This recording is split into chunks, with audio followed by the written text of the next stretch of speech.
Okay, art experience. What we're going to do for our next project is you're going to be creating an image that you can cut using the laser engraver here. And I'm going to go over how you can size and look for images that are going to be appropriate for this project here.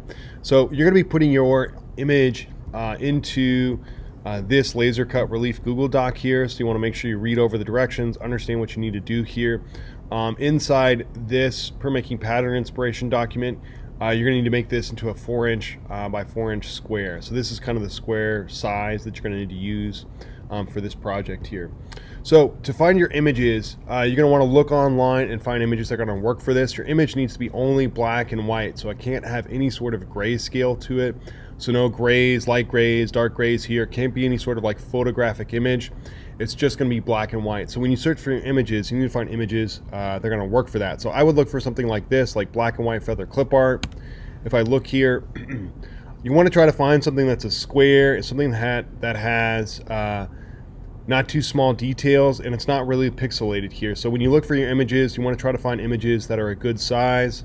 So any images that you find on Google, it's going to show the size here. So if I look at this is 744 by 1052 pixels.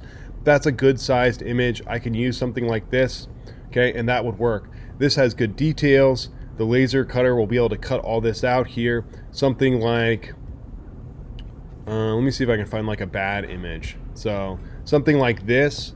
This is a grayscale image. It's got some grayscales in this, and then lots of little tiny details that aren't going to work.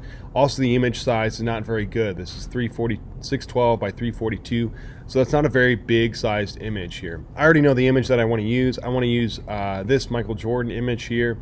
So there's a couple different ways that you can copy and paste an image using these Chromebooks at school.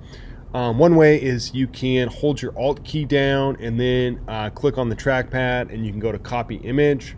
The other way is you can use your pointer finger and your index finger, and you can double tap the image inside Chrome, and you can copy the image. So I'm just going to copy this image. I'm going to hold Alt and click on the image. I'm going to go to copy image. I'm going to go into my Google Doc here. These are some examples here just so you know.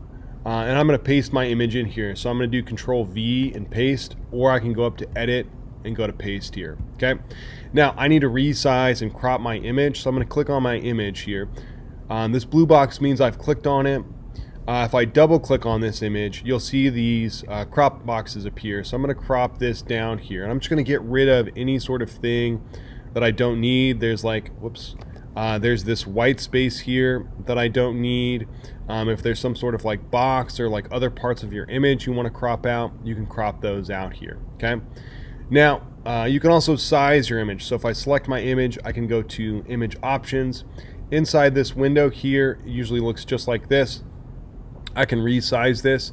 So I want to look at the area on my image that's smaller and then resize it based on that smaller one. So my height is smaller than my width. So I'm going to type in 4. I'm going to press my Tab key, and you'll see that'll automatically adjust this to 4 inches by 4.3. I actually need to change this to 4. I messed up. And then this needs to be my height here. Okay, so I've got this white space. That's okay. This looks good. If you also want to kind of distort your image a little bit, you can also uncheck this box for lock aspect ratio. You'll notice that my image is going to stretch just a little bit here. So if I do 4 here, you'll see that'll stretch it just like that. Now I know this is a perfect square. If that's okay with you, then that can work. If not, then I would just keep this lock aspect ratio checked here. Okay. Any sort of text, you're going to need to flip and reverse this. So you can do that inside Google Docs. If I click on this image, I can go into, I can right click on this, and then I can go to, gosh, I just had it here. I can go to Insert and then go to Drawing and then go to New. Before I do this, I need to copy this. So I need to do Control C and copy. I'm going to go to Insert, Drawing, New. I'm going to paste my image inside here. So I'm just going to do Control V. I'm going to paste this in here. Okay. Now I need to flip this. So I'm going to do a right click again. So I'm going to hold Alt and click on this and do a right click. And then I'm going to go to Rotate. And I'm going to go to Flip horizontally here. And that's going to flip this.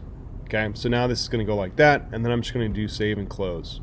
Okay, now my image is flipped, and now this will work for the laser engraver. I've got a good quality image. It doesn't look really pixelated. It's nice and clean here.